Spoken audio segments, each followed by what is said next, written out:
Hashem that we're able to learn every day. In the discuss of our learning, we should have the base of Mikdash immediately. Amen. Everyone should be safe and everyone should be well. We're going to start on Daf Yud Amud Beis by Esvei.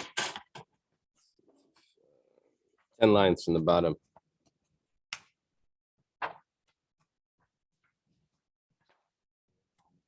Okay. We had a machlokes Rabbi Yochanan and Reish Lakish. Rabbi Yochanan and Reish Lakish, two sages in Eretz Yisrael. Early Amirayim. They say like this. Let's say a person does chalitza, means his brother passed away and he was supposed to marry the wife, but he decided not to. So instead he does chalitza. Then he changes his mind. He says that he wants to. So he marries her. So after the chalitza, yeah, he wasn't allowed to, but he did the marriage anyway. Now, originally his sister-in-law is an Isser Kares. It's prohibited with Kares. Kares means that it's a very strict punishment, excision, and an Isser Kares the marriage would not take effect. Someone just goes ahead and marries his brother's wife, won't they? But because there's a mitzvah of Yibam, so the Isser Eshesach, his brother's wife, goes off. Now that it went off and he does chalitza, what happens now? Is after the chalitza, is there an Isser Kares now? No. It says clear there's no Isser Kares. Now there's only a negative prohibition that he's not allowed to marry her, because it says Shuv la yivna. We learned that if he decides not to build a house, then he can't change his mind afterward. So if he's not allowed to marry, then there's chalitza is not necessary. Well, he did chalitza already. Oh, okay. And now he decides to marry her after the chalitza, which he wasn't allowed to do. But the marriage still takes effect because it's only an Isser Lav. It's only a negative prohibition. The prohibition went down from what you would call from a felony to a misdemeanor. It went down in the severity. And there's no kares. The machlokes here is not regarding him. The machlokes is regarding what about the other brothers? What about the other brothers? The other brothers, Reish Lakish says that the other brothers do have kares. Wow. In other words, the prohibition went down one level only regarding the individual that did the chalitza, and only regarding the wife that chalitza was done upon. But the other brothers that did not do chalitza, and the other wives that did not get the chalitza, that did not have the chalitza done, they have the original Isser Kares. And Rabbi Yochanan says, no, this brother that did chalitza was a messenger of the other brothers. This wife that did chalitza was a messenger of the other wives. So whatever happens to this, whatever the rule is by this brother, the same as with the other brothers. And whatever happens with this wife is the same as with the other wives. Okay. So what comes out is Rabbi Yochanan is going to be more lenient about this. He's going to say that the prohibition goes down, and Reish Lakish is more strict about this. He says only this one brother and only this one wife have a lesser prohibition. Esvei Rabbi Yochanan l'Reish Lakish. Rabbi Yochanan has a question. It says, "Achilitz liyavamtei v'chazer v'kidsha." Exactly our case. Just to clarify, in the case we have where there are multiple wives and multiple brothers. Yeah. If one brother does a valid you or police, it touches everybody on all Right. sides. Right. Rabbi Yochanan, this. I mean, when you get into the to the bottom line of this machlokes, you're getting into a very fundamental concept of how does the one brother doing yibam, how does it affect the whole situation? According to Rabbi Yochanan, it's very, very clear. He's a messenger of the family, and she's a messenger of the family. According to Rish Lakish, what is going on here? How does this one brother change what's happening? They still have the same thing. According to Rish Lakish, there's something happening that's not as clear. Rabbi Yochanan is easier to. That's the way we were imagining what was happening. This reminds me a little bit of the halachas. Qualified or disqualified. Right. Remember that Gemara? Mayasu Shneyachim Rabbi Akiva. So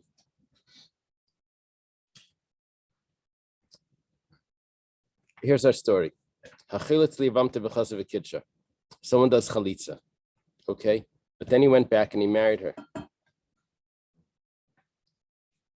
Wasn't allowed to do that. Yeah. He did it anyway. Umeis, and then he died. You're thinking like, serves him right. No one lives forever. So the problem is now, tzricha chalitza min ha'achen. Look at this wife. Let's say Ruvain passed away and was married to Leah. So Shimon goes ahead and does chalitza on Leah, and then changes his mind and decides to marry her. Then Shimon passes away. Now Levi has to do chalitza now on Leah because Shimon passed away, was his wife. Take a look at what Rabbi Yochanan says. According to me, I say that the brothers are prohibited to Leah because of the marriage that she had with Ruvain, and then Ruvain died in the Yibam. I say that all went down to the level of a lav. Okay. Now, when it comes to a Isser lav, Levi is prohibited to Leah because of a negative prohibition, but it's not kares. And if it's not kares, then you have to do then you don't have to do yibam, but you have to do chalitza. Because there's a negative prohibition. He can't marry her, but he still has to do chalitza. So he says that makes sense. According to you, why do you need chalitza? Levi is prohibited to Leah with the Isser kares. You can't marry Leah. And even if he tries to, it's not going to take effect because he's prohibited with the kares, according to Rish Lakish. Okay. They would get like lashes. According to Rabbi Yochanan, would be lashes. And so that the marriage works, but you just, incur the punishment. Okay. Rish Lakish responds, according to you, Rabbi Yochanan, they're brothers-in-law here. Ema Seifa. Amad Echad Menachem V'Kitsha. Ein la love klum.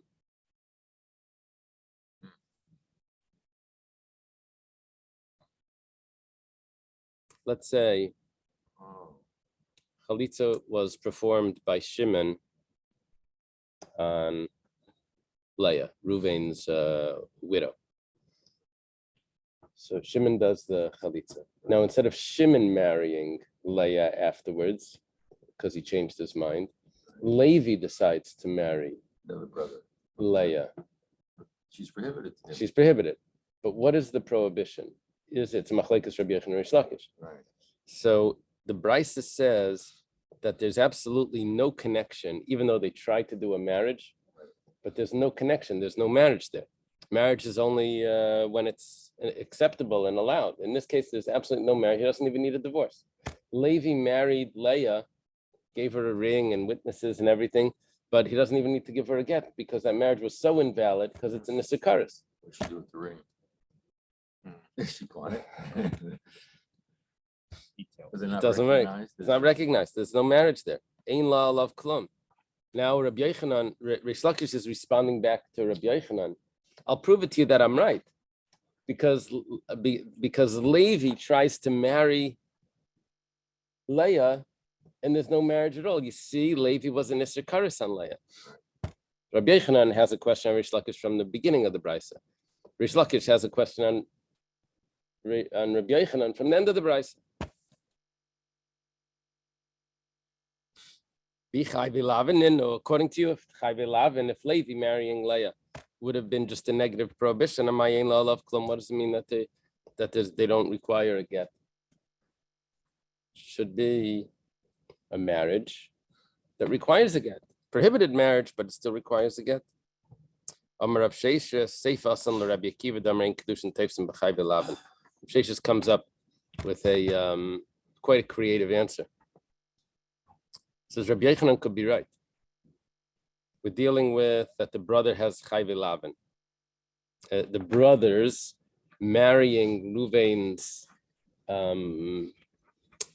widow, which is now a chalutza of Shimon.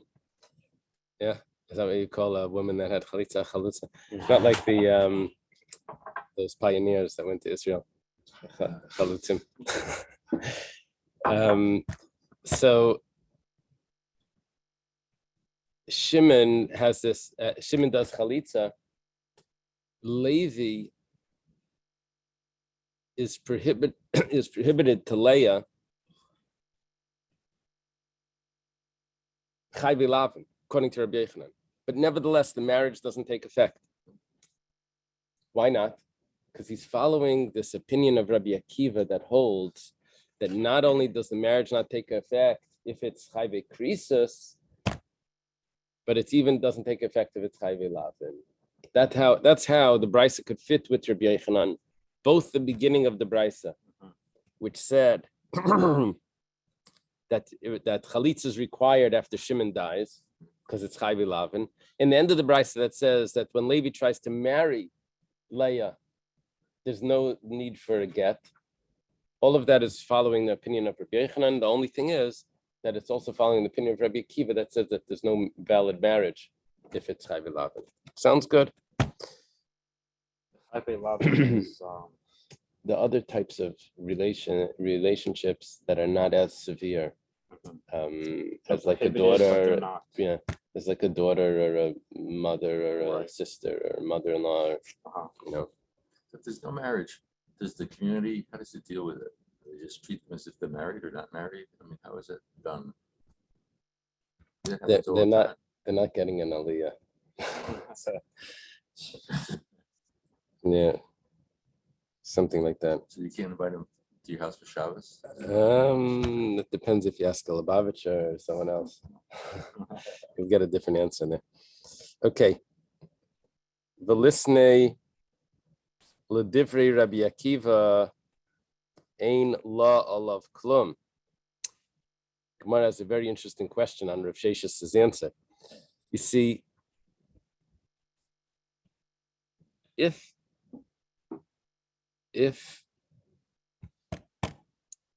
Levi is not allowed to marry Leah because he's a brother of he's Chai V'Lavin. He wasn't the one, even though he wasn't the one to do chalitza, but nevertheless, the brothers are also Chai V'Lavin according to Rabbi Yechanan.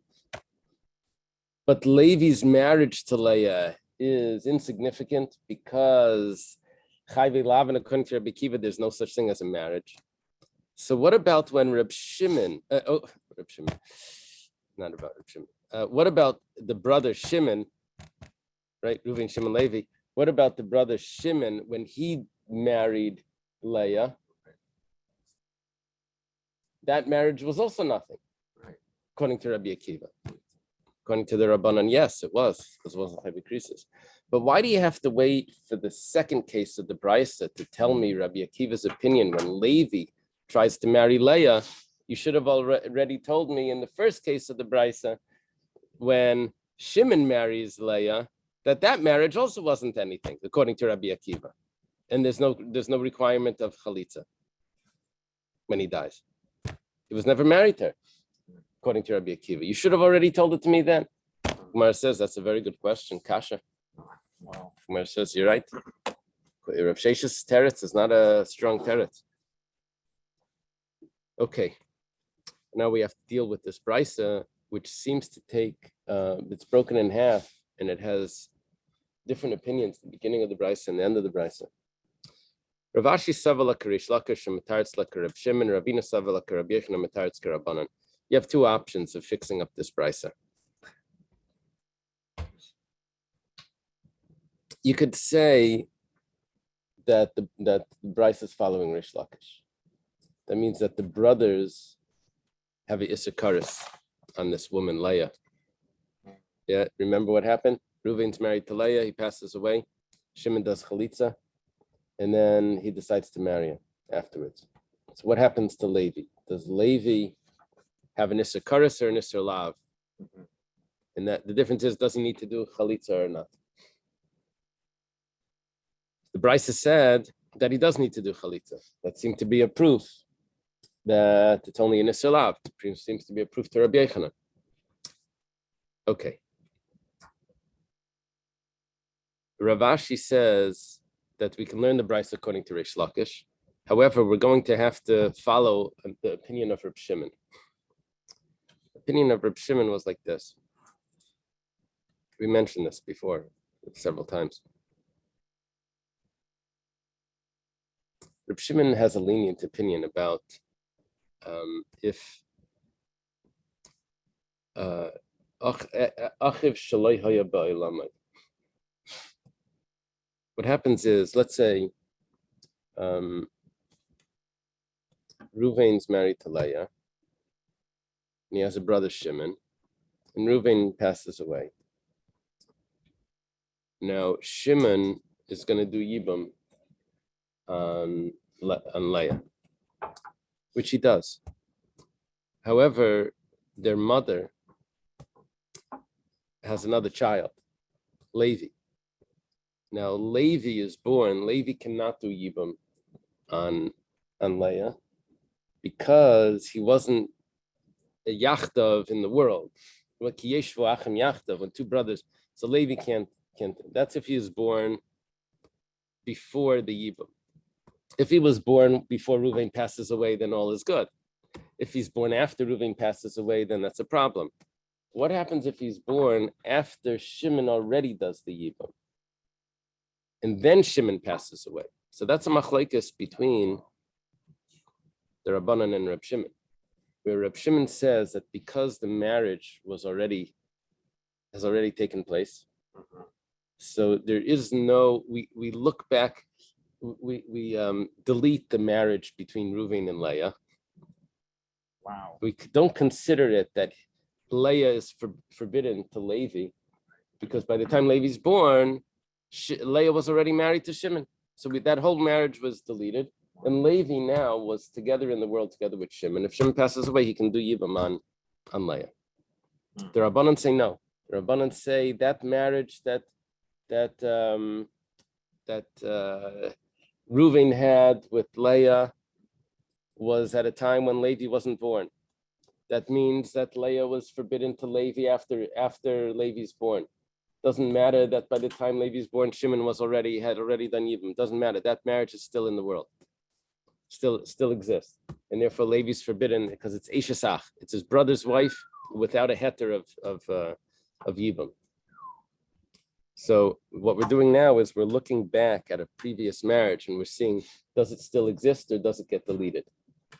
So let's take a look in the Gemara. You'll see how this works. There are other ways to delete like a prior marriage.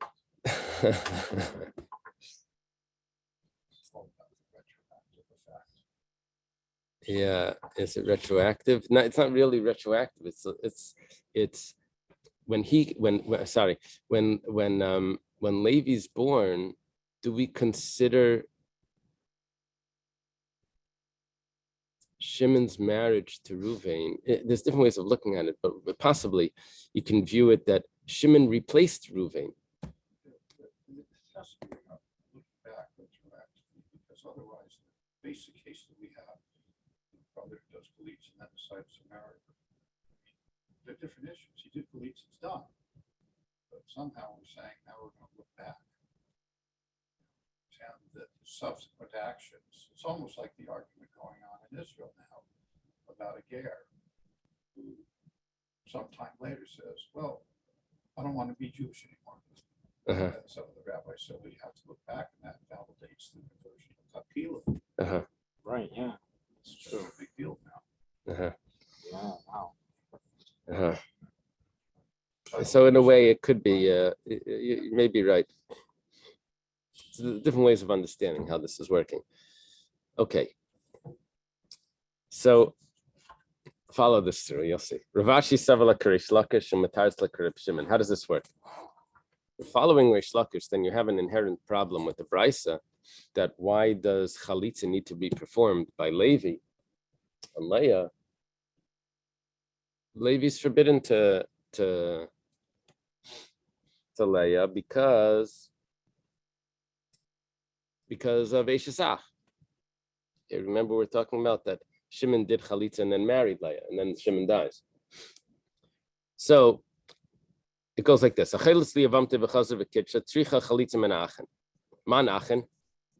are the brothers? Achen Hayiludin, Hayiloidin. You know who has to do Chalitza? Which brothers?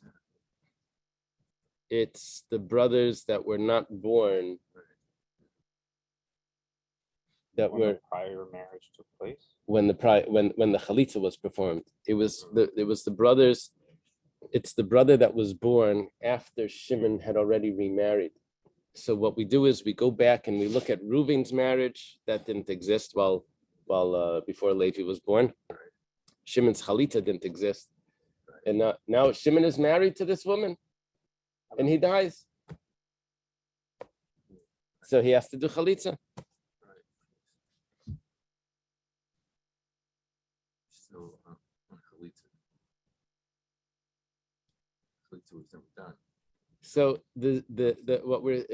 what Reb Shimon's opinion is that the original relationship between Reuven and Leah disappears when Levi's born after Shimon has already married Leah. So therefore, the whole issue that we had is that Levi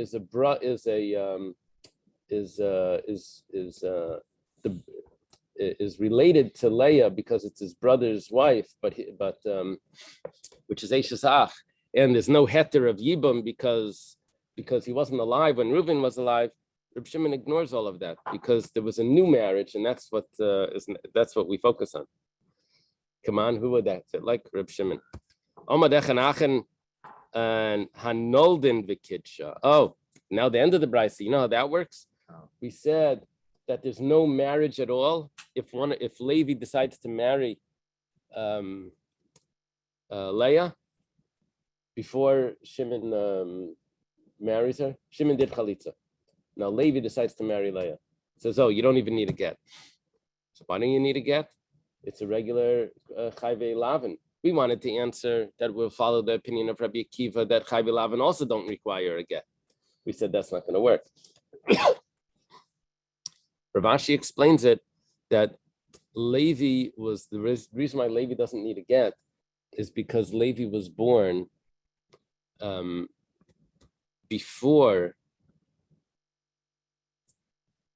Shimon married Leah. Shimon didn't marry Leah. Levi was born while Reuven was alive. So it's a regular Chayvei Krisis. It's his brother's wife. This is the opinion of Rish Lakish. Rabbi Yochanan would say that it's Chayvei Lavin because it's a brother that didn't do Chalitza. But Rish Lakish says it's Chayvei Krisis. So again, both parts of the Brisa was a contradiction. The first part of the Brisa says that the brother needs to do Chalitza. Second part of the Brisa says that the brother does not even need a get. So we understood that the brother's Levi is either considered a Chayvei Lavin or is considered Chayvei Krisis, and that would be a difference between the first part and the second part, which doesn't make sense. So the way Rav Ashi is explaining it is it does make sense because both of them are Chayvei Krisis. The only question is which brothers, if it's the brothers that were born after, or the brothers that were born before. Ein la love klum, come on, who does that go like? Rish Lakish. It goes like Rish Lakish that says that it's Chayvei Krisis. Okay, now Ravina tries to take the same brisa and he fits it with Rabbi Yochanan, who says that the brothers are really Chayvei Lavin. Ravina Savalak Rabbi Yochanan and Matar Tzali b'der Rabbanan. He says that it's not following the opinion of Reb Shimon, it's following the opinion of the Rabbanan, and it goes like this. Hacheletz liyavamte. Someone does chalitza on his yivama v'chazer v'kitcha. and then he decides to go marry her. Yeah, Shimon marries Leah after he did chalitza on Leah. Tricha chalitza menachin. You still have to do chalitza. Manachin. Who are the brothers? Achin hanolden. This could be any of the brothers. It could be the brothers that were married before. Why? They're all chayve lavin, and chayve lavin requires chalitza. That was Rabbi Yechanan's opinion, that the brother that did chalitza is a messenger, and the severity drops for all the brothers. Kaman Rabbi Yechanan says it's Isser Lav. Amar Echan min hayoldim v'kidsha. But let's say one of the brothers goes and marries Leah. Ein la lav klum. It's no marriage. Who does that go like? Kaman Rabbanan. Goes like the Rabbanan. What's happening over here is that we're dropping the issue of that she's the chalitza, that she's the chalutza. We drop that issue. We're not dealing with that issue. You know what we're dealing with now is that Levi was not alive when Reuven was alive. So this is considered achiv shalai haya ba'elamai, and so therefore he can't marry her. She's considered his sister-in-law without a heter. This is the newborn brother. There's a newborn brother, like we learned in the Mishnah. Okay, and who does that fit? Like the Rabbanan. The Rabbanan that say that it doesn't matter when Levi was born, it's always Aser. Oh, it doesn't have to be born before. It doesn't have to be born while he was alive. Even if he was born later, it follows the Rabbanan. Yeah. Why do you have to say that? Maybe we could say that he was born and it's still Reb Shimon.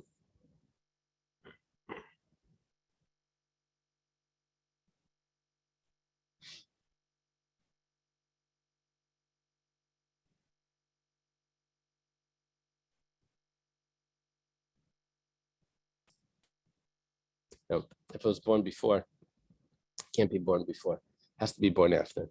It couldn't have been that he was alive when Reuven was alive, because then it would turn, according to Rabbi Yechanan, it would turn into an Isser Lav, because once Chalitza is done, it goes down a level. We're saying that it's Isser Karis. So it had to be that he was born, could have been after Reuven passed away, before the Yibum was performed. That could have been. Yeah, I'm not sure why the Gemara has to tell me that it was born after Shimon married Leah, and then it's the opinion of the Rabbanan. It seems like it could have been also the opinion of Reb Shimon, and it was before Shimon did the marriage, as long as Reuven had passed away already. Yeah, I'm not sure why it has to be like that. Tosfos asked that. Very good. Okay. Tosfos asked that. I don't have to deal with it. I'll let Tosfos deal with it. Okay, next case, Itmar. You have a statement. Habal al Yevama.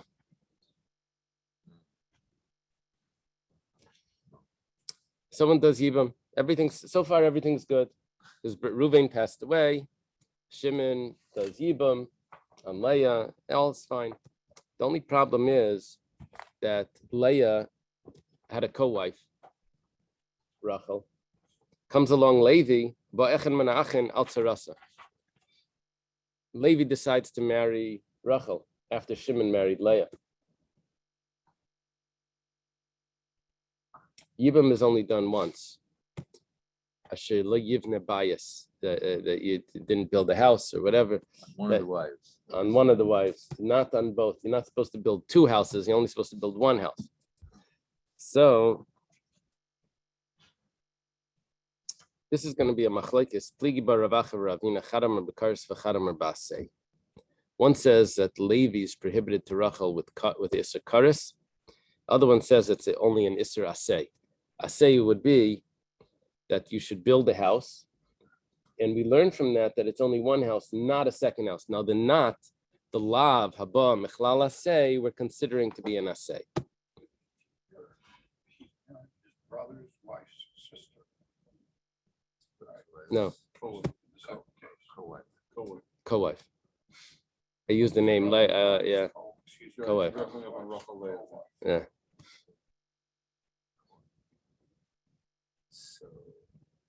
still prohibition. Yeah, it's either kares or or not. yeah. Now, With Yevamos, what is someone that? who's betrothed. Yeah. Yeah. So, mandamar bekaris, the one that says, I'm sorry, With Yevamos, someone who's betrothed. Yevama is the term for the woman, the widow of the brother that's now getting yibum performed to her, the levirate marriage. And that's done only on one of, let's say he has 100 wives. You do Yevama on one wife, that's it. Then all the other women, the Get married sur- out, surviving widows, let's say, widow, they right? can marry whoever they want, but After- not of one of the brothers. Right. Wow. Yeah. So mandamar bekaris, the one that says that there's karis here for Levi to marry Rachel, that's Keresh Lakish. He's following the opinion of Rish Lakish that says the brothers never their original prohibition to those women, the wives of Reuven, never goes down. It's only the one that does the chalitza or the yimam that his prohibition goes down. Even wouldn't be any prohibition. Mandamar bas, oh, I guess there is, if he decides to marry another one of the wives. Oh, If he decides to marry both of them. So he would have an assay, according to this. Or maybe not. No, can only marry one. Let's go further. I'm assuming, like the Gemara said before, that the other wives, their prohibition doesn't go down. It's only this one wife. So even though his prohibition goes down, but it's only for, it would only be if he did chalitza on this one woman. Then if he decides to marry this one woman, it would be a lab. But if he'd marry two, it would be kares as well. Mandamar basei, the one that says that it's asay, that's Rabbi Yochanan. Well, how did Rabbi Yochanan learn? That there was a shlichus. This brother did a shlichus for everyone. And this wife did a shlichus for all the wives. And therefore, after that, the prohibition gets diminished from being the sister-in-law, marrying a sister-in-law, and it goes down for everyone. It would only be a essay. Amar Rav Yehuda Amar Rav, Tzara Saita Asura. Rav Yehuda says in the name of Rav, let's say Reuven is married to Leah and to Rachel. Now Leah is secluded with another man, not Reuven, and Reuven warns her, don't do that. And she does it anyway, there's witnesses, and she becomes a Saita. Now Reuven is prohibited to live with Leah. Now Reuven passes away. Oh, she is permitted to live with Reuven? So Leah is not permitted because she was secluded with another man, but Reuven passed away. Now, if A sota is just a doubt, or a sota is the doubt, yeah. If it would be a sota, if it would be a sota vadai, well, maybe yeah. There's two types of sota. There's one that where she's tameya, that means she committed adultery. Right. Other one is we don't know, she was just secluded. So it doesn't tell us which one over here we're dealing with. Maybe this is a Saita Vada. Maybe you're right. Maybe this is the one. Rashi seems to say that. Yeah, I think it's going to be clear from the Gemara that we're dealing with that she did commit adultery, and so now she's forbidden to Reuven. So now when Shimon is going to do chalitza, so obviously it's not on Leah. Leah wasn't even considered eligible to be married to Reuven.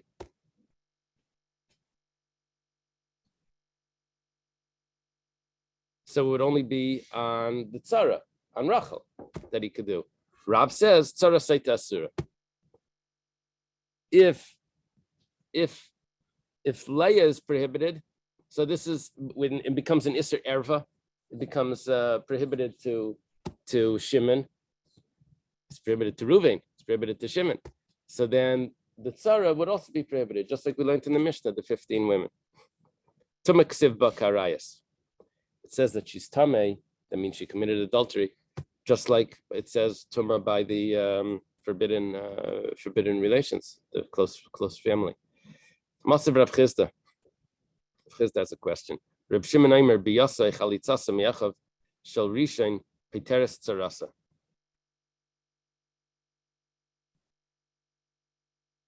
Okay, this is talking about a case. A woman, her husband went on a trip. The people came and said that the husband passed away. Okay, so she decides that that's correct, and she goes and gets married. It wasn't really correct, and the husband shows up. So now the rule is that she can't be married to the new guy, and she can't be married to the old guy. This is if he goes out to war or something. Yeah. There's the term. Yeah. Yeah. So That makes sense. what happens now Either way, is that so- these two husbands pass away. Did she have chalitza? Did she need chalitza if the first husband died while traveling? She would have needed. When did she get it? She got a get. Oh, she had a kid. No. She might have had children, it doesn't say.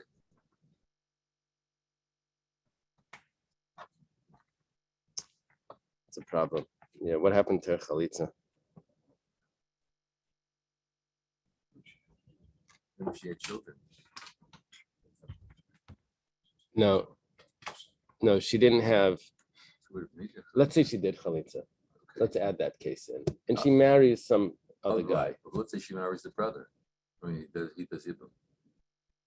She marries the brother of Yeah, the I don't know traveler. in that case. One second, before we get to that case. She married outside. She married someone else. Okay. Now she's prohibited to her husband. And she's prohibited to the new husband. Wow. Poor girl. Yeah. Let's say now they die, both of them. Oh, man. So, does she need chalitza from the first husband? The second marriage was really nothing. But does she need chalitza from the first husband's brother? Mhm. Is that marriage still existing? So comes along. The Rabbanan say yes, that she does. Actually, the Rabbanan say that she needs chalitza from both of them if they had brothers. The Reb Shimon says that she only needs from one, and she could do yibam on the first husband's brother as well.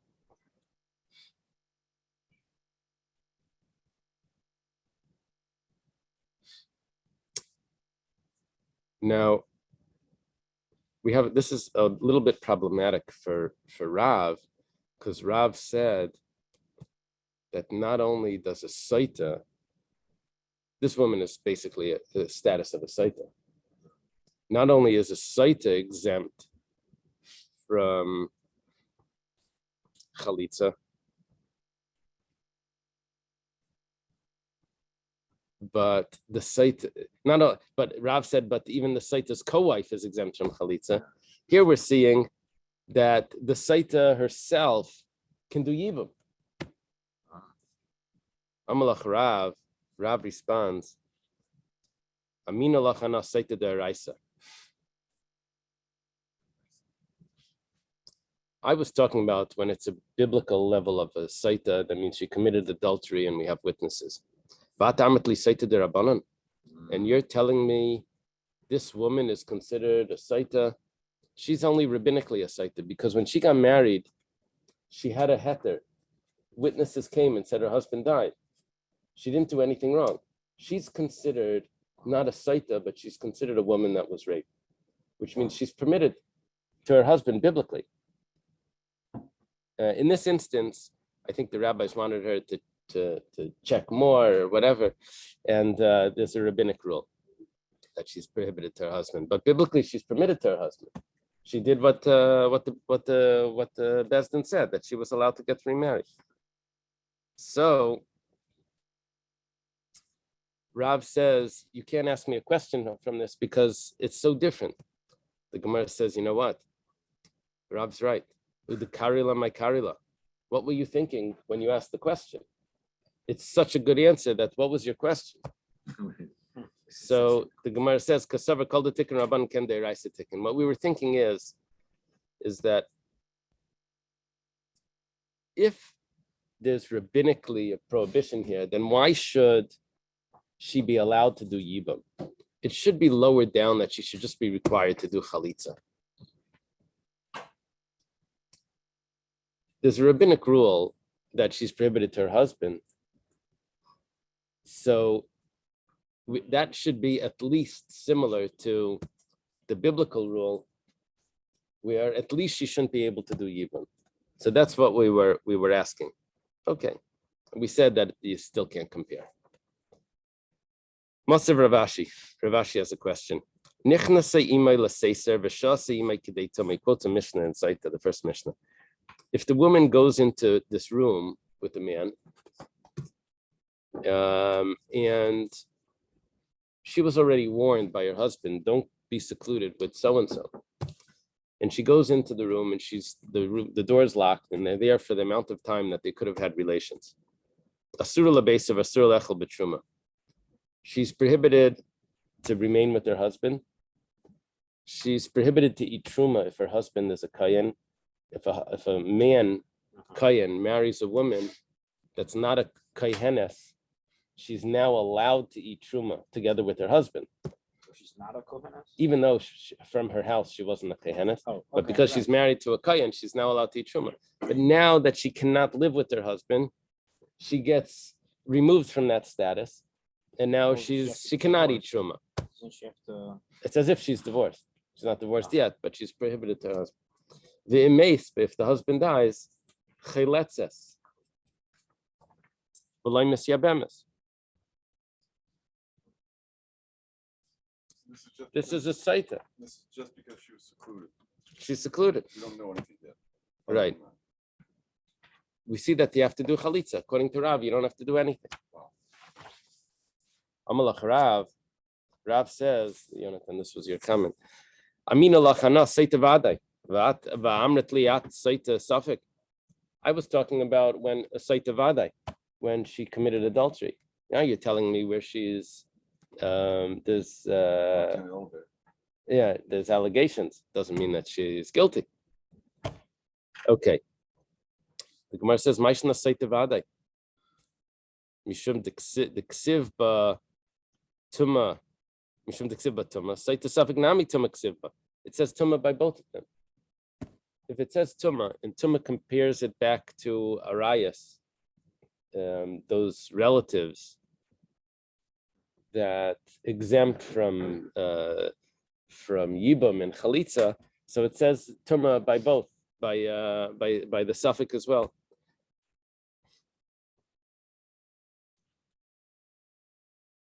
The Tanya was taught in a brisa. Rabbi Yosi ben Kippurayim mishum Rabbi Elazar. Rabbi Yosi ben Kippur says, in the name of Rabbi Elazar is probably Rabbi Elazar ben Shemua. He's a student of Rabbi Akiva. Hamachzir girushasei. You see, if a woman gets divorced, so she's allowed to remarry her husband. Her husband's allowed to remarry her if the woman had not gone and married someone else and gotten divorced from him. If she decides, if Cohen either. well, a Kohen can't marry a divorcee, even if it's his own divorce. But he would be allowed to remarry her if she was never married in the interim. Right? Reuven's married to Leah. He divorces Leah. Leah goes and marries some other guy, Yaakov. Now, and then Yaakov dies or divorces Leah. Reuven cannot say, "Oh, she was a good wife, I'll take her back."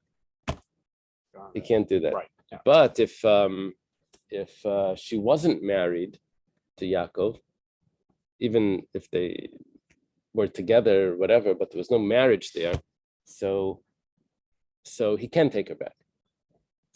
Reuven can take her. Okay, so now Hamachsigur Shase. Someone remarries his divorcee. So Mina Nesuin, if she was married to someone else, Asura, then that's prohibited. But Mina Erisin, if she wasn't really married to the other person, she was only betrothed to the other person, Muteres, he's allowed to marry her back.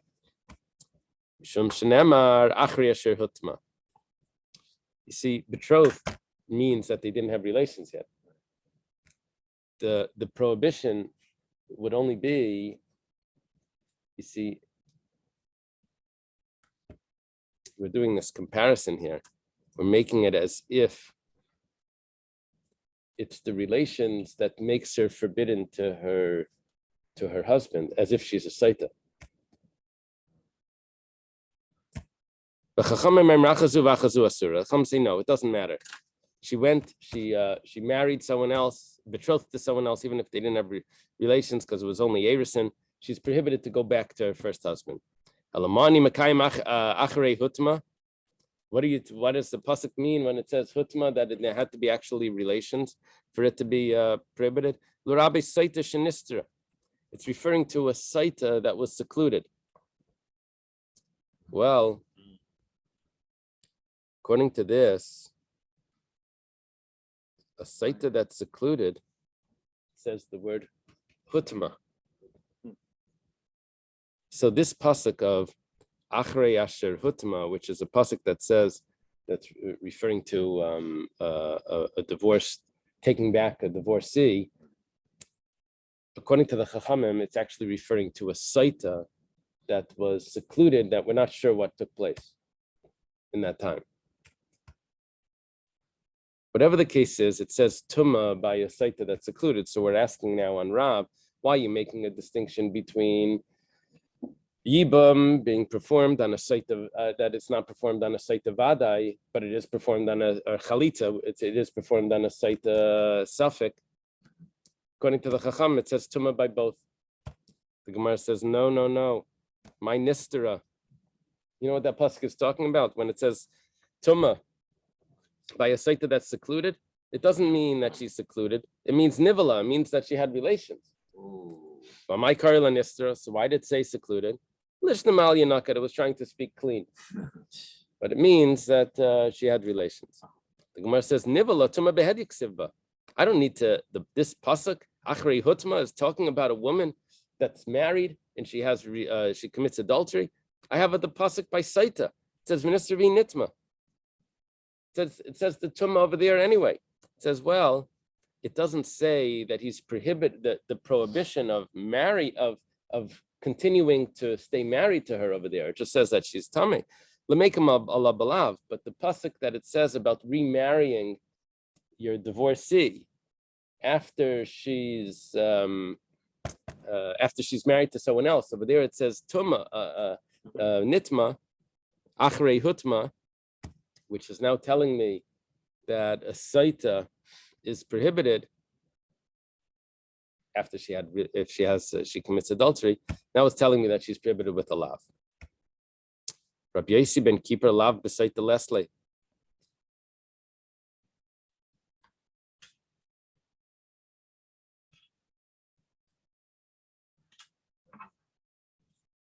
Yeah.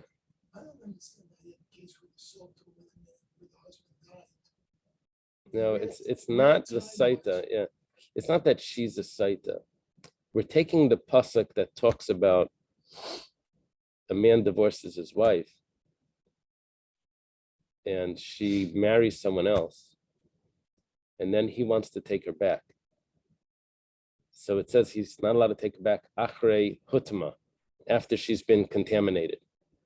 So we're using that phrase achrei hutma and we're applying it back to a saita that was hutma, that was with another man while she's married to her husband. It's really just taking the pasuk. Yeah. According to Rabbi Yosi ben Kippur, he was the one that said that achrei hutma means only after the relations, and that pasuk is not talking about a saita. So lav b'saita leslie, we don't have a prohibition by a saita for him to stay married to her. Bafilo is a nainami. Am I reading this correctly?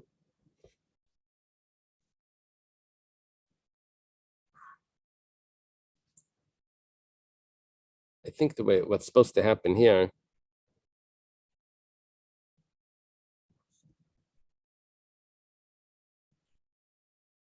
is that if a divorced woman lives with a man and znus, not married, so she's allowed to go back to her husband. I feel nainami, my timer. What's the reason for that? The only time it's prohibited for her to go back to her first husband is only if there was an actual marriage. Yeah, that's Rabbi Yossi ben Kippur's view. Okay.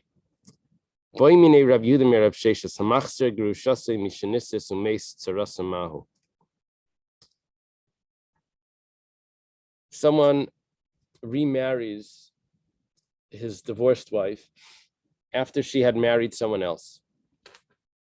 And then the guy dies. Second husband, No, first husband. there is only one.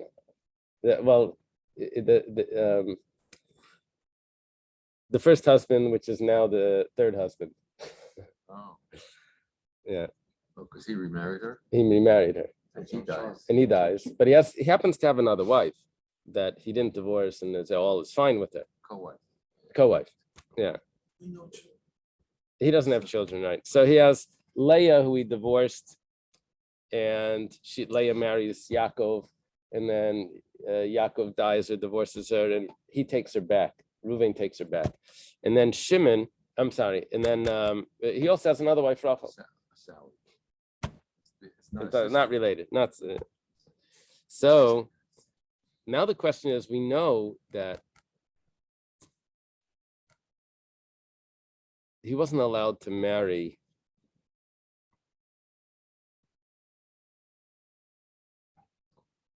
there's no yibam done on the wife that he wasn't allowed to marry. That would be considered like the saita. He didn't do yibam on the saita. The question is, what about the tzara, the second wife? We learned before tzara saita, according to Rav, was asura. You don't do it even on the second wife, on the co-wife of a saita. What about in this case? Does the second wife have yibam or chalitza? Aliba de Rabbi Yossi ben Kippur loiti bailach. According to Rabbi Yossi ben Kippur, there's no question. Given them Rabbi Yossi ben Kippur, Tumma b'machzagur shasi udiksiva. Rabbi Yossi ben Kippur said that pasuk that spoke about the divorced woman that he took her back was to referring that it says Tumma achrei hutama, after she became contaminated. So if that's the case, then it's regular prohibition, like we had in the first 15 cases of Saita, not of Saita, of Yevamos, the first 15 cases. We said that the tzara is also exempt. Tzarasa kamaisa, the tzara is the same. The Gemara throws in a line over here. Maybe v'imisham deksiv tayevahi. The pasuk does say that she is disgusting. For him to marry her back after she's already been married to someone else. It says that's tayevahi. That's disgusting. So Gemara says, we could have thought that meant that he tayeva, only to marry her would be disgusting, but sarasa maybe is not. Maybe there would be no, maybe the pasuk is telling me that this problem is only on her, not on the co-wife. The Gemara says that you don't say that, because he tayeva vein banei tayevim hatzarasa tayeva. We could still say that extra word he, that she is not excluding the tzara, it's excluding the children, that the children that come from that are still allowed to marry a kayan.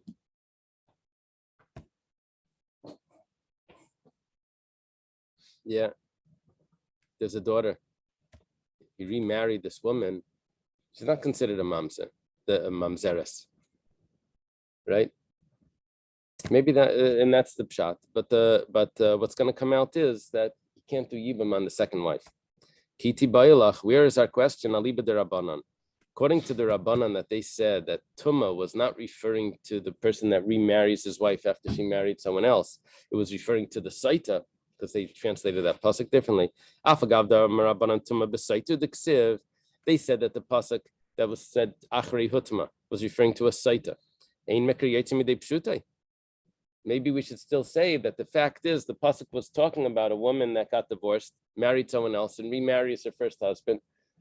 And it's talking about that, and we should say that you can't do yibam or chalitza on even the co-wife. Dilma, given the yakar, because we decided to learn that pasuk that it's referring to a saita, it has nothing to do with its first where the place that it's written in. Okay. Again, we're asking about a fellow that passes away.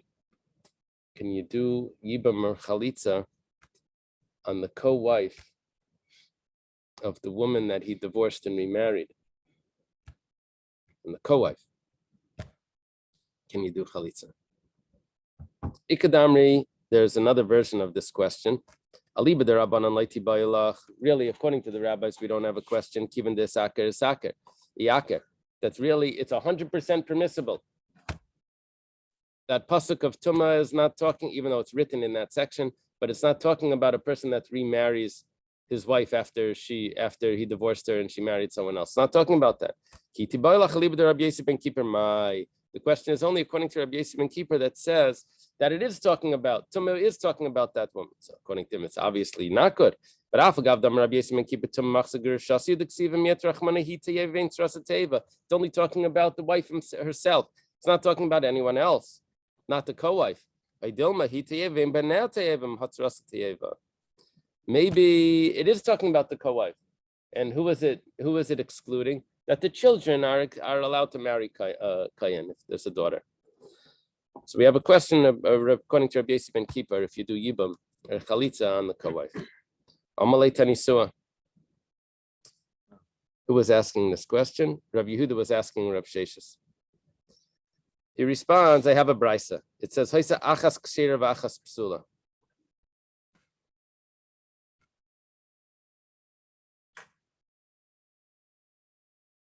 Reuven and Shimon. Reuven has two wives, Rachel and Leah. Reuven passes away. Now, Shimon can do Yibam or Chalitza on Rachel or Leah, either one. One of them turns out was puzzle for Shimon, and one of them is kosher for Shimon. Not in a way that it would make the other one puzzle as well. We'll have to see what the issue is. But now what does Shimon want to do? Does he want to do Yibam or does he want to do Chalitza? So, Im haya chalitz, if he's doing Chalitza, then Chalitz lepsula. Let him do Chalitza on the one that's puzzle already. Because, we'll see soon. Bim haya miyabim, and if he's doing Yibam, then of course miyabim l'kshera, then you do Yibam to the kosher one. My ksher, my psula. What is the case here that you're dealing with where one wife is kosher, one wife is puzzle? Ilema kshera, kshera la'alma. If when you say kshera, it means kshera l'kahuna, that anyone can marry her. She's a widow. Kayan is only not allowed to marry a divorcee. She's kosher for kuna. Because what would mean psula? Psula la'alma.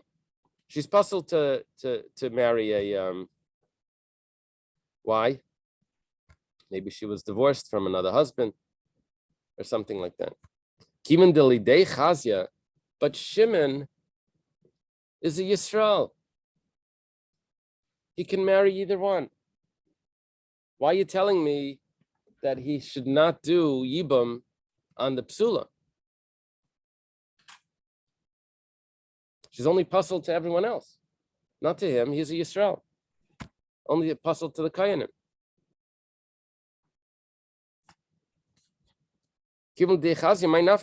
What's the difference? Doesn't matter to him if she's puzzled to everyone else. It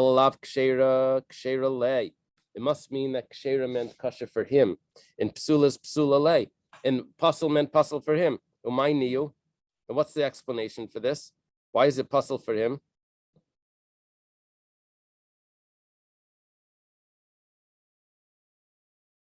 Puzzle for him because Reuven was machzor gerushasi.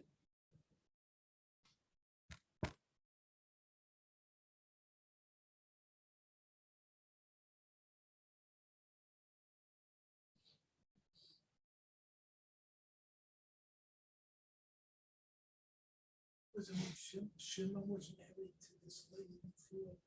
I don't think that's the case. I think Reuven. I think died, so he could not remarry his first wife. no. Reuven was married to her before, and Reuven divorced her, and then she married someone else, and then he took her back. So he wasn't allowed to do that, but the marriage still takes effect.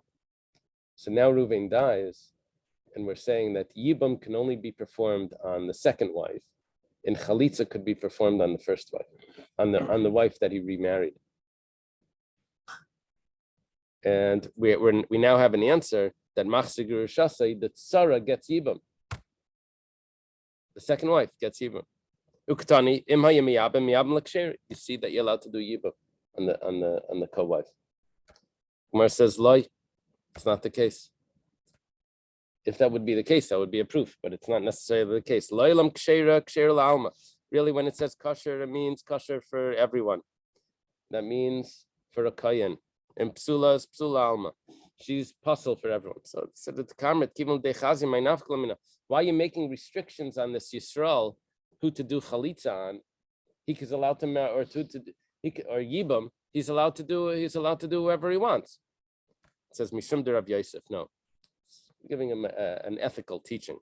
Rav Yosef kanshan Rebbe liyishbachad meibayre v'achem tzich You shouldn't pour out your water that you don't need if other people need it. Which means don't do chalitza on a woman that's kosher to marry a kayan because you're just going to passel her for no reason. Let her be eligible to the kayanim. Do chalitza on the one that's passel anyway, and let the one that's that can still do yibum because she's a widow. She can still marry a kayan. Let her still marry a kayan. Okay. So widows could still A widow do can marry. yibum on with the Cohen. Yeah, it can do both. A widow does yibam, and if she didn't do chalitza, another wife did the chalitza. So then, this widow can now marry a kayan because the other wife.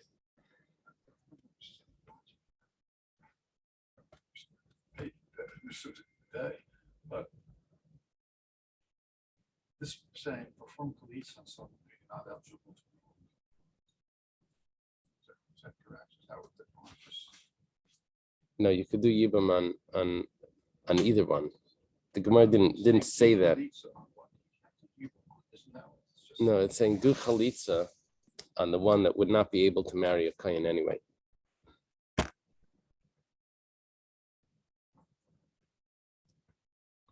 Yeah, you don't want to mess up the one that could have.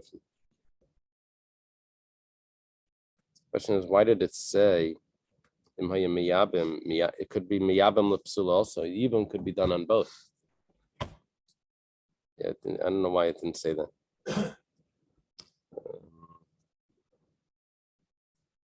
Sounds like something Tosfos would mention. Okay, let's see it. Tashima machzigur shasi mishenisis hivetzrasa chiletzes. If someone remarries his wife after she married someone else, then he dies. So it says that chalitza is done on this wife and on the co-wife. Gemara says, hivetzrasa. You do chalitza on two? That's impossible. Chalitza is done on either one. Wow. Yeah, we have an answer. Rabbi Yehuda's question. Is chalitza performed on the tzara? Our answer is not only on the tzara, it's also performed on her. The Gemara says, you anyways had to amend the brisa. So Taratzachi, once you're amending the brisa, so do it the following way. He chayletzes, chalitza could be done on her, but sarasa chayletzes emes yabemes. But the tzara could do chalitza or yibam. So what was our answer before?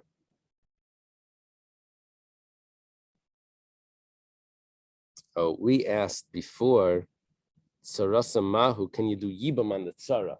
It looked like from this that you couldn't do yibam on the tzara because it says chayletzes.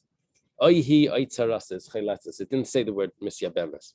So because we amended the brisa, we said let's continue to amend it and let's add in if it's the woman herself that was remarried after she was married to someone else. So then on her you have to do chalitza, but on the tzara you can even do yibam. Amar Rav Chia bar Abba. Rav Chia bar Abba says Rabbi Yochanan boy. Rabbi Yochanan had this question. Rav Chia bar Abba is a student of Rabbi Yochanan. He says Rabbi Yochanan had the following question, one that we've been asking. Hamachsigur shasim mishenisis sarasa mahu. Can you do yibam on the tzara?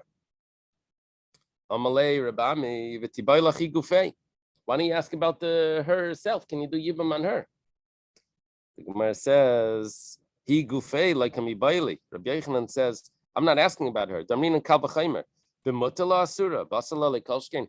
She can't even live with her own husband. You want to tell me that she should be able to live with his brother?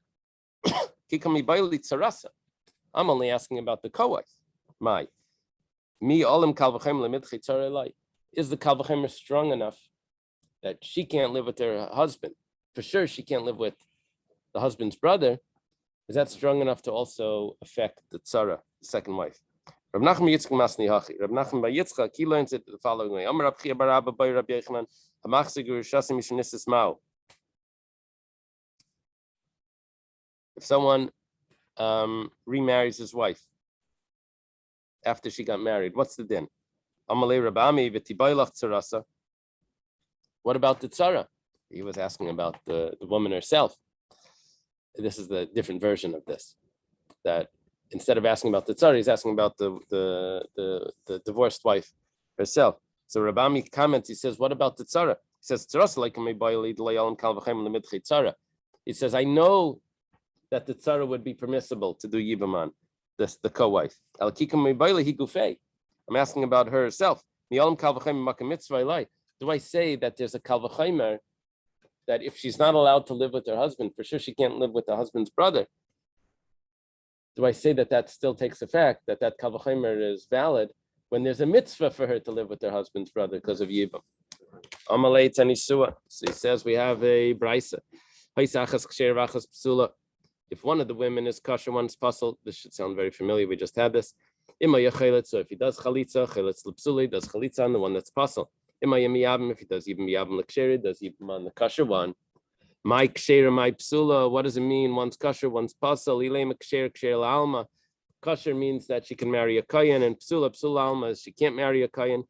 The Gemara says 1 second. This guy is a Yisrael. What's the difference if she can marry a kohen or not? He's not a kohen. It's talking about one is kosher for him, one's not kosher for him. What's the pshat? We're talking about where Ruvain had remarried a woman that he wasn't allowed to marry because he had divorced her and she married someone else. Obviously, you can do yibam on the kosher. This is a proof that you can do yibam on the tzara. But you can't do yibam on this woman herself. It's in teretz. Gemara says like. It's not the case. Kshera is la'alma. Psula is li'alma. We're talking about that she can't marry a kohen. So it says, the comment, you asked that question already. What's the difference to him if she can't marry a kohen? He's a Yisrael. He can marry either of them. It says, Mishum de Rabbi Yosef, because of what we said in the name of Rabbi Yosef, that he said, Rabbi Yosef Kanshan Rabbi taught over here, shouldn't pour out your water if others need them. That means that if she could still marry a kohen, don't mess her up by doing chalitza on her, because that's considered divorced for the laws of kohen. Tashima, so come and listen. Someone remarries his divorcee after she had married someone else. You have to do chalitza on both of them after this husband, the first husband, which is also the third husband, passes away. So the Gemara says, you have to do on both chalitza on both women, her and the tzara. Rather say you do chalitza on either one. We have an answer now that you can't do yibam on either one.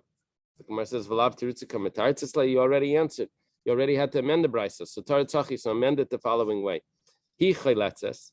On her you have to do chalitza, but tzarasa chayletzes emisyabemes. On the tzara you can do either one. That seems to be the answer. That seems to be the conclusion. Okay. On the lesson about you can't pour water from your well because someone else might need it. Is that used elsewhere for more? I don't know. Is this the only I time you think ever so. seen it? Let's use it as a classroom. Yeah, like, is this like don't waste, basically? Or is it something deeper than that? It's also don't waste. All right. Is there another one that shouldn't waste? Waste it out this other the qualification. That's supposed to be a deep moral lesson, right? Right. How do you apply it?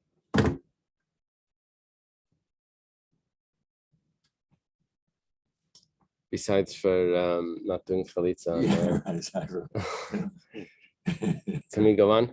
Can Yeah, we go go on. on because we're a little bit Yeah, go behind? ahead, forget it. It's okay. You have patience to continue. It's like a marathon.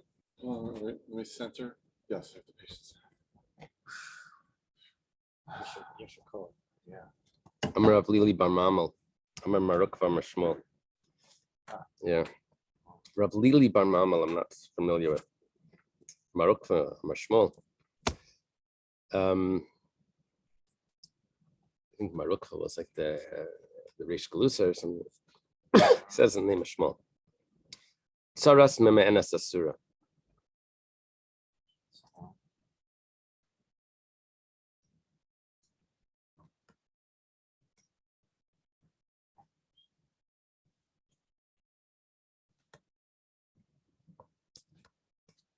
Remember what mian is? Mian takes away everything. It's a very strange halacha. What happened over here was a man has two wives. One of them was a young girl that was married to him by the brothers because the father passed away. So the brothers married off their little sister to this fellow Reuven. And because it was not a marriage that was performed by her, because she's not able to get married, she's not old enough. And her father didn't marry her off. So it's only like a rabbinic sort of marriage. Wow. So she's able to get out of it very easily. It's called mian. She just says, I'm out. And so she just walks away. Oh, wow. Reuven was married to one of these girls, let's say Rachel, it's this little girl. And then Leah is his other wife. So now Reuven passed away. Now,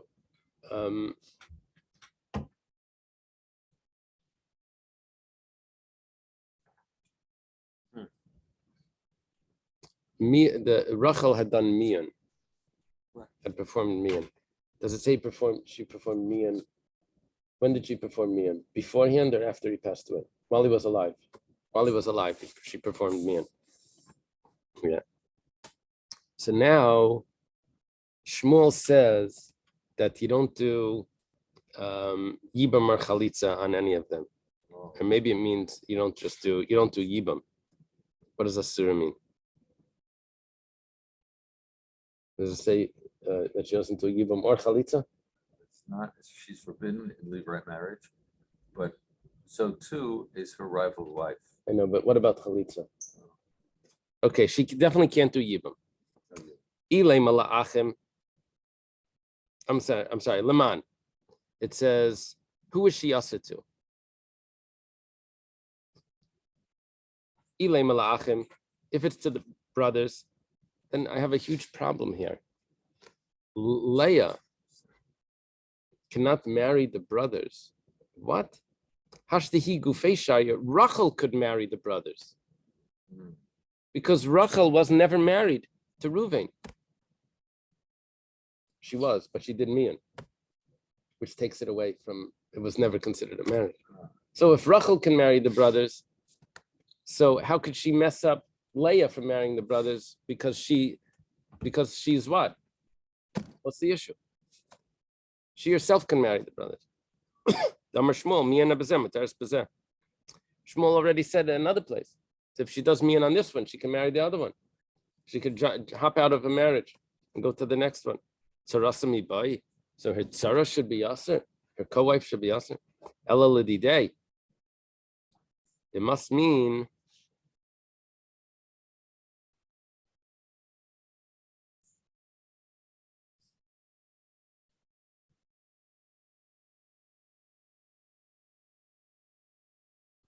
that Yibam was performed on this girl that was the brothers on this young girl.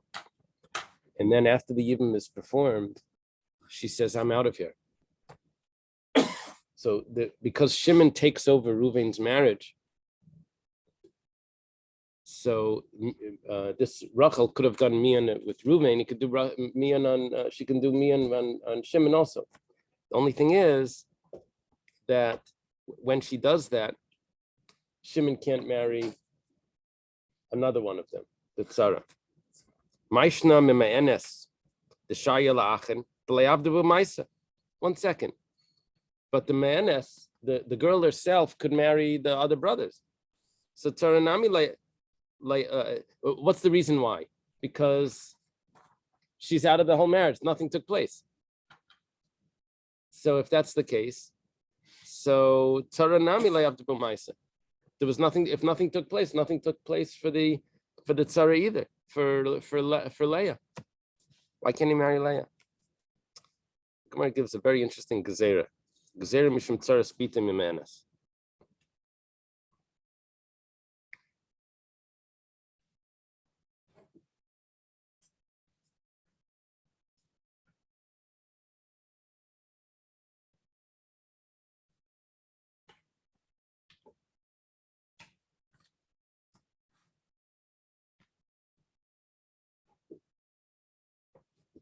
Let's say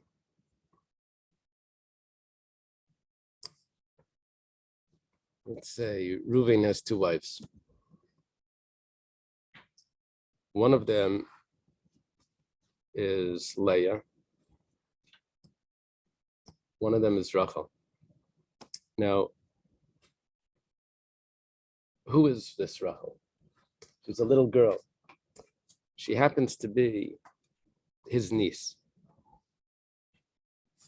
Shimon had married off Rachel to someone when she was very young, and she got divorced. And this is called the Yisayma B'chaya Aviyah. She's not under her father's jurisdiction. She's not under her husband's jurisdiction. And her brothers marry her off to Reuven, the uncle. Now, Reuven passes away. Now, theoretically, she can do miyun on Reuven and just walk out. Shimon, Reuven is Rachel's uncle, also her husband. Yeah. The problem is that when she walks out of the marriage, so then Shimon is going to do yibum on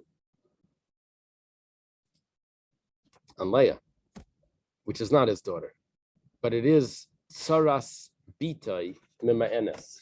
It's the tzara of his daughter that did miyun in the marriage. And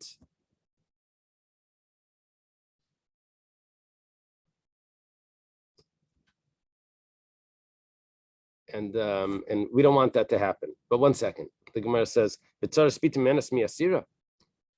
that a problem? If his daughter walks out of the marriage to Reuven, so then is there a problem with Shimon doing Yibam on Leah? If they do Miyan, then the Tzara's mutter. They were never married. It says the Miyan Abiman. Who is that referring to? Did Miyan? Ileman the Miyan Abibal. If they did Miyan on the husband, Hainagrusha. So we said already if they're divorced. That's only if she wants out. She wants out. Elalav biyavam. It must mean that they did yibam they did miyun to the yavam.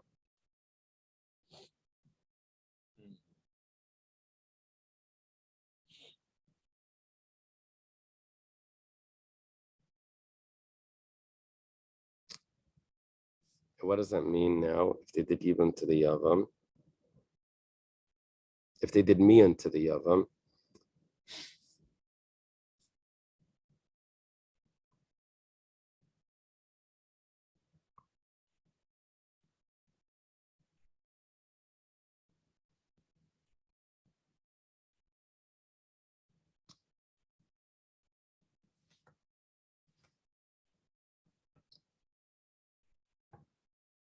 that means that she can walk out of the marriage even at any time. At any time, and the tzara should be mutter.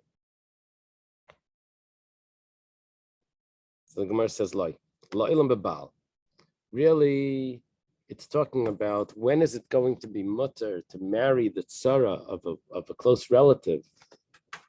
When this close relative did mian, that's only if the mian was done on the first husband. Betray gavni gerushin, but there's two types of divorce. One is mian and one is divorce. Umayshna kimian bebal da krinal nesuin, kimian biyavam nami nesuin kamay kakra. What's the difference who she does mian on, with the first husband or the second husband? It says Mishum Detani Rami Bar Yecheskel, because of what Rami Bar Yecheskel taught. Detani Rami Bar Yecheskel mian bebal muteris la'aviv. Biyavam is a surah la'aviv.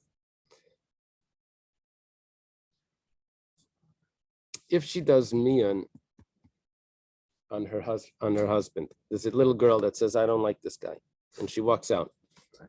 She can still marry Reuven's father, Yaakov. How can Yaakov marry his daughter-in-law?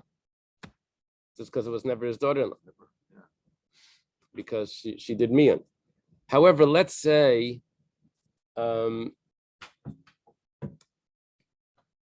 Reuven dies and Shimon does Yibam on her. And she walks out on Shimon. Then she can't marry Yaakov. That's the marriage, that's why. Well, she could have done mian on both of them. Ah, really? Yeah, she could have done mian. It's still not considered a full marriage. Oh, wow. Because it appears to be more of a marriage than, because how'd she end up marrying Shimon? Because she was Reuven's wife. Who made that connection? Because that you made that connection from Reuven to Shimon, then that appears to be more of a wife. And so therefore now she can't, it's rabbinic. She can't marry the father. Alma mishas nefila niris kekalase. Achina mishas nefila niris ketsaras bitay. So what we're learning now is that there is a decree that if it looks like a marriage because because Yibam was performed, so then that's considered enough of a marriage that the tzara would also be prohibited. What happened now is that tzaras bitai is of course prohibited. Tzaras bitai mima'enes is also prohibited, and tzaras mima'enes is prohibited because if we don't prohibit that, then we're going to end up allowing tzaras bitai mima'enes. Okay, let's leave it by over here. I decided, Daf, Yomi, I want to take you from us.